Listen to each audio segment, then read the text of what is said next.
చంద్రబాబు గారి సభలు చూడండి. తెలుగుదేశం జనసేన ప్రభుత్వం అధికారంలోకి వస్తుంది, తెలుగుదేశం జనసేన ప్రభుత్వం వస్తే ఇది చేస్తుంది, జనసేనని ఓన్ చేసుకుంటున్నారు. తప్పలేదు, కలిసి ఉన్నారు. మరి బీజేపీ వచ్చింది కదా, తెలుగుదేశం జనసేన బీజేపీ ప్రభుత్వం అధికారంలోకి వస్తుంది అంటలేదు. మొదట్లో మొన్న మోడీ సమక్షంలో ఎన్డీఏ అని మాట్లాడుకొచ్చారు. మిగతా చోట్ల తెలుగుదేశం జనసేన ప్రభుత్వం అని నిన్నటి సభల్లో మాట్లాడుకొచ్చారు. ఇక్కడ బీజేపీతో ఏంటి అవసరం? పోల్ మేనేజ్మెంట్లో, ఎన్నికల నిర్వహణలో తమకు అనుకూలంగా కావాలి. ఇప్పుడు అందులో 3 జరిగిపోయినాయి.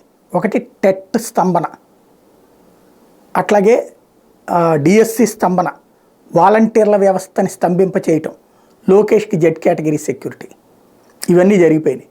ఇంకా నేను ఇంతకుముందు కూడా చెప్పా, వ్యవస్థలలో తెలుగుదేశానికి ఉన్నటువంటి గొప్ప విశేషం ఏంటంటే దూరిపోతే చాలు, దాన్ని ఎక్కడ దున్నేయాలో తెలుసు.